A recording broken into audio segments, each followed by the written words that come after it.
Hello friends, कैसे हैं आप सब। Welcome back to our channel. आज हम बात करते हैं सेक्शन 23 से 30 तक के कॉन्ट्रैक्ट एक्ट 1872 के बारे में। तो 23 पहले क्या बोलता है? सेक्शन 23 ये बोलता है कि जो कोई भी एग्रीमेंट अनलॉफुल हुआ या मतलब एग्रीमेंट जो अनलॉफुल है और उसका जैसे कंसिडरेशन अनलॉफुल है और ऑब्जेक्ट भी उसका अनलॉफुल है, तो वो जो एग्रीमेंट होगा तो वो वॉइड होगा। मैंने अभी क्या बोला? एग्रीमेंट अगर उसका अनलॉफुल कंसिडरेशन होगा और अनलॉफुल ऑब्जेक्ट होगा, तो ये दोनों होगा, तो ये इसका जो इफेक्ट होगा वो क्या होगा? वॉइड। सेक्शन 23 में ये बोलता है, सपोज कि मैंने आपको बोला कि मैं आपको 1 लाख रुपए दूंगी, आप जाके सी को जाके मार कर आओ, उसको उसका मर्डर कर दो आप। ठीक है, तो ये हुआ क्या? अनलॉफुल कंसिडरेशन, मतलब गलत तरीके से मैंने पैसा मैं आपको देने की बात कर रही हूँ, क्योंकि उसका अनलॉफुल ऑब्जेक्ट है। क्या ऑब्जेक्ट है? कि मारना। अब मैं किसी को मारने के लिए बोल रही हूँ आपको। ठीक है, सपोज आपने उसको मार दिया। ठीक है, पहली बात तो ये, और आप आके आप मेरे पास बोल रहे हो कि हाँ मुझे पैसा दे दो वापस, मतलब जो आपने बोला था मुझे देने को 1 लाख रुपए, तो आप मुझे दो। ठीक है, अब मैंने मना कर दिया आपको देने से। अब आप जा रहे हो कोर्ट, बोल रहे हो कि इन्होंने मुझे बोला था कि इसको मार दो, मैंने इसको मार दिया, फिर भी ये मेरे को 1 लाख रुपए नहीं दे रही। अब मैं क्या करूं? तो कोर्ट सबसे पहले आपको जेल में डालेगा, क्योंकि आपका अनलॉफुल ऑब्जेक्ट था। ठीक है, और अनलॉफुल कंसिडरेशन आपने किसी से लिया था, मतलब एक टाइप ऑफ हम बोल सकते हैं कॉन्ट्रैक्ट किलिंग। ठीक है, जो मेरे साथ होगा वो तो होगा, पर आपको सबसे पहले जेल में डाला जाएगा। ठीक है, ये है सेक्शन 23 एग्रीमेंट का, जिसमें अनलॉफुल कंसिडरेशन हो और अनलॉफुल ऑब्जेक्ट हो, वो एग्रीमेंट होगा वॉइड। ये हमारा सेक्शन 23 आ गया। अब हम बात करते हैं सेक्शन 24 की। सेक्शन 24 हमें बात करता है हमारे जैसे कि कंसिडरेशन, जो अनलॉफुल कंसिडरेशन और ऑब्जेक्ट होगा वो इन पार्ट में अगर होगा, जैसे कि सपोज हम एक एग्जांपल ही देख लेते हैं।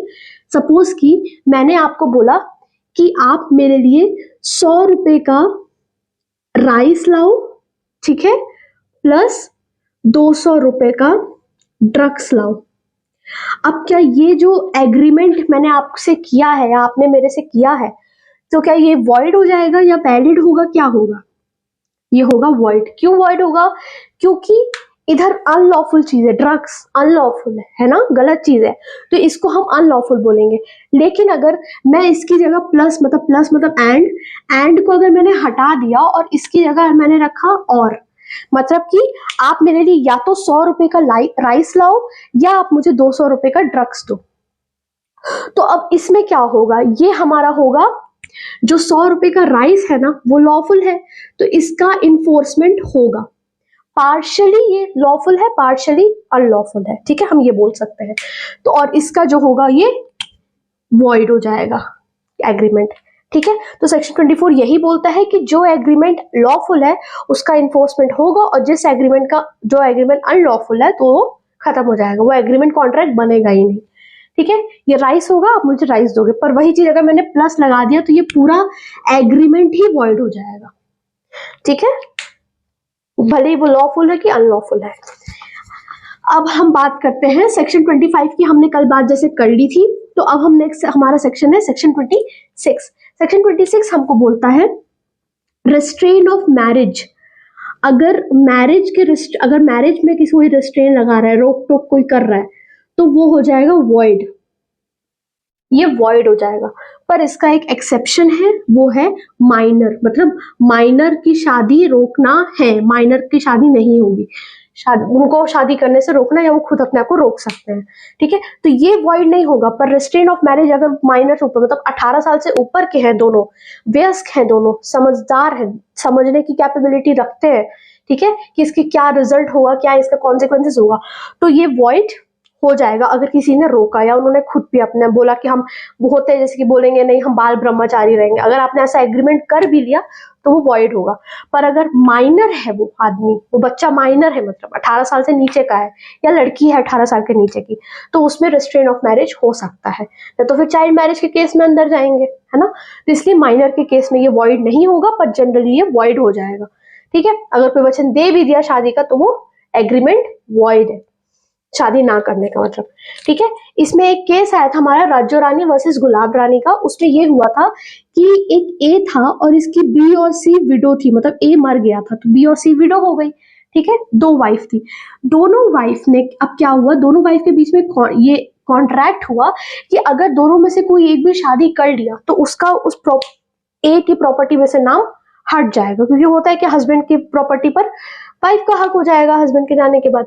तो अब हस्बैंड तो चला गया, तो अब इसकी प्रॉपर्टी पर बी और सी दोनों का हक है, क्योंकि दोनों वाइफ थी।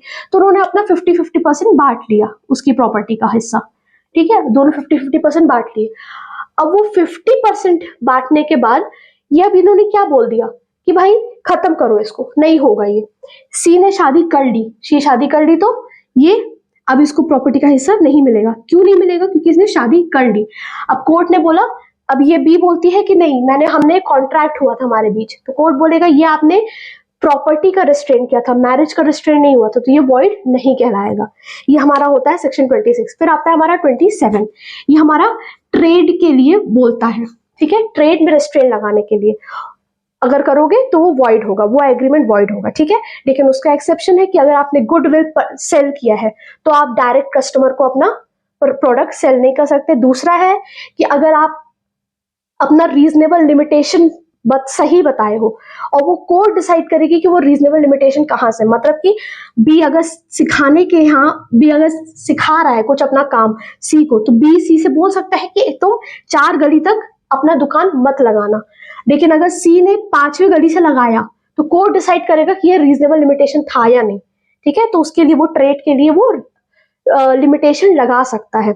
और तीसरा है कि अगर सब मार्केट ने मिलकर ये डिसाइड कर लिया, सब मार्केट वालों ने, कि संडे को दुकान बंद रहेगी, तो कोई उसमें से ये नहीं बोल सकता कि नहीं रिस्ट्रेन ऑफ ट्रेड वॉइड है। तो सब संडे, हर दुकान संडे को या मंडे को एक दिन फिक्स करेगा और उस दिन दुकान बंद रहेगी। फिर हमारा आता है सेक्शन 28। उसमें हमारा लीगल प्रोसीडिंग्स की बात करता है कि लीगल प्रोसीडिंग का अगर लिमिट वो अगर रिस्ट्रेन किया जाएगा तो वो होगा वॉइड, ठीक है। लेकिन उसका क्या क्या एक वो है, मतलब केस नहीं लगा सकते अगर ऐसा कोई भी एग्रीमेंट किया तो वो वॉइड हो जाएगा। लेकिन उसका क्या क्या एक्सेप्शन है, जैसे हम बोल सकते हैं ज्यूरिसडिक्शन, कि मतलब अगर ए बी सी, ये अगर सपोज वेस्ट बंगाल का है, ये उड़ीसा का है और ये कोलकाता का है, कोलकाता नहीं, जैसे हम बोल सकते हैं कि मुंबई का है, ठीक है, महाराष्ट्र, और ये जो डी है वो डेप्टर है, मतलब ये क्रेडिटर है, ठीक है, और ये सब डेप्टर है। इन्होंने अपने खोलने के लिए इनसे पैसा मांगा, बिजनेस खोलने के लिए, और ये रहता है अपना चेन्नई में, ठीक है। अब इन्होंने पैसा नहीं दिया, 10-10 हजार सबने मांगा था, अब इन्हें वापस नहीं किया डी को, ये लोग ने, तो ये लोग ने ऑलरेडी डिसाइड कर लिया कि केस लगेगा तो सिर्फ इन्हीं 4 जगह में से लगेगा, 5वीं जगह कहीं पर नहीं लगेगा। इलाहाबाद में बोले तो केस अगर लगा सकते हैं, तो बोला गया नहीं लगा सकते, बस जो जगह पे बोला गया एग्रीमेंट बनाया गया बस इन्हीं मूव है, तो ये उड़ीसा, मुंबई या चेन्नई में ही केस लगा सकते हैं। दूसरा है कि आर्बिट्रेशन, अगर मध्यस्थम के माध्यम से वो लोग सॉल्व करना चाहे अपना केस तो कर सकते हैं, आर्बिट्रेशन इसमें लागू नहीं होगा, तीसरे पर्सन को बैठाकर आर्बिट्रेशन करवा सकते हैं, ठीक है, समझौता करा सकते हैं 2 पार्टीज के बीच में। फिर हमारा आता है 28 हो गया। फिर हमारा आता है 29 सेक्शन 29 हमको बोलता है कि जो अनसर्टेनिटी है, अनसर्टेनिटी मतलब कि एक तो अनसर्टेनिटी होगा, या तो मतलब जो not fix, even can't fix also, उसको फिक्स भी नहीं किया जा सकता, तो ये जो होगा वो हमारा होगा वॉइड। वॉइड मतलब कैसे, कि अगर कोई भी चीज, जैसे कि मैंने आपको बोला कि ये मैं मार्कर आपको 20 रुपए या 30 रुपए में दूंगी, अब ये फिक्स नहीं है ना, फिक्स हो सकता है, तो ये जो एग्रीमेंट होगा वो वॉइड होगा, ठीक है। लेकिन अगर मैंने आपको बोला कि आप जितने में बोलोगे मैं उतने में ये मार्कर दूंगी, ये फिक्स है नहीं कि कितना, लेकिन आपने मुझे बोला कि चलो मैं आपको ये, इसको मैं 20 रुपए में आपको आपसे खरीदूंगा, तो ये 20 रुपए मतलब इसको फिक्स कर लिया गया, तो मतलब अब ये वैलिड हो गया, जो फिक्स होगा वो वैलिड होगा, ये फिक्स किया जा सकता है वो वैलिड एग्रीमेंट, पर जो फिक्स नहीं किया जा सकता, जो फिक्स है भी नहीं, वो होगा वॉइड एग्रीमेंट। ये हमारा हो गया सेक्शन 29। अब हम बात करते हैं सेक्शन 30 की, जो कि वेजरिंग एग्रीमेंट के बारे में बात करता है। वेजरिंग के बारे में सबसे पहले लॉर्ड हॉकिंस ने बोला था, डिफाइन किया था कि वेजरिंग है क्या। वेजरिंग शर्त लगाने का तरीका है जिसमें कि मिनिमम इसमें 2 पार्टीज रहती हैं, दोनों पार्टीज नो कंट्रोल, दोनों पार्टीज के पास कोई कंट्रोल नहीं है उस सिचुएशन का, सिर्फ मॉनेटरी बेनिफिट के लिए किया जा रहा है, ठीक है, दोनों की तरफ से इक्वल एक्सपेक्टेशन है जीतने और हारने की, मतलब कि लॉस और विन की इक्वल एक्सपेक्टेशन, कि क्या पता कौन जीतेगा कौन हारेगा। जैसे हम बोलते हैं कि मैच में इंडिया जीतेगा पाकिस्तान जीतेगा, तो हमें नहीं पता कि कौन जीतेगा, तो इक्वल एक्सपेक्टेशन, वो जो लास्ट में ही पता चलेगा कि कौन जीतेगा। तो जो वेजरिंग मतलब शर्त लगाना, तो वो उनको लॉर्ड हॉकिंस ने डिफाइन किया था Cornell versus carbonic smoke ball company ने, ठीक, कंपनी के केस में। वेजरिंग होता क्या है? शर्त लगाना। शर्त लगाना इलीगल नहीं होता है, वॉइड घोषित कर दिया गया है, पर इलीगल नहीं होता, क्योंकि अगर इलीगल होता तो आज हम सब जेल में रहते, क्योंकि हमने बचपन में बहुत सारे शर्त पे शर्त लगाए होंगे। ठीक है, तो इसको लॉर्ड हॉकिंस ने डिफाइन किया था, और इंडिया में जस्टिस सुब्बेराव ने डिफाइन किया था महादेव घोष के केस में। ठीक है, ये हमारा हो गया वेजरिंग, पर इसका एक्सेप्शन अब क्या है? ठीक है, मतलब किस किस चीज में वॉइड नहीं होगा हम बोल सकते हैं। तो दो इसका एक्सेप्शन है। कौन सा एक्सेप्शन?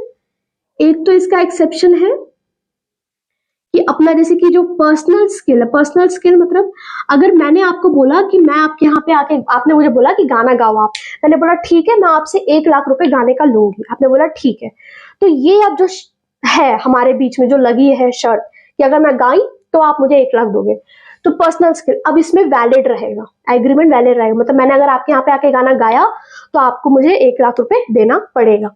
दूसरा एक आता है हमारा घुड़दौड़ की सवारी, जिसको हम कहते हैं, जैसे बोलते हैं कि ये काला काला घोड़ा जीतेगा, अगर काला घोड़ा जीता तो मैं आपको 500 रुपए दूंगा, और अगर सफेद घोड़ा जीता तो मैं आपको 500 रुपए दूंगा। ठीक है, दोनों के बीच में ए और बी का कॉन्ट्रैक्ट लग गया कि ये अगर जीता तो ये 500 रुपए और ये जीता तो ये 500 रुपए, दोनों के साइड से लग गया। तो ये भी, ये दोनों केस में जो एग्रीमेंट होगा, वेजरिंग एग्रीमेंट, वो होगा वैलिड, वॉइड नहीं होगा। ठीक है, तो आज के लिए हम इतना ही बात करते हैं, सेक्शन 23 से 30 के बीच में बात करते हैं। हमने इसमें पूरा एक्सप्रेसली डिक्लेयर्ड वॉइड जो हम पढ़ते हैं ना, 2H is equal to 2E + 10, ठीक है, तो ये जो 2E + 10 है, तो इसमें लिखा है नॉट एक्सप्रेसली डिक्लेयर्ड वॉइड। तो नॉट एक्सप्रेसली डिक्लेयर्ड वॉइड हमने कहां से कहां तक पढ़ा? 23 से 30। ठीक है, जो एक्सप्रेसली डिक्लेयर्ड हो गया है वॉइड, वो हमारे 23 से 30 के बीच में बताया गया है। ठीक है, कि शादी, ठीक है, ट्रेड करना, लीगल प्रोसीडिंग, अनसर्टेनिटी हो तो अगर वेजरिंग हो, ये सब एग्रीमेंट जितना भी होगा वो वॉइड होगा, पर उसके सबके एक्सेप्शंस है। तो आज के लिए इतना ही, अब हम मिलते हैं नेक्स्ट वीडियो में, तब तक के लिए अपना ध्यान रखें, stay happy and stay safe. Thank you so much.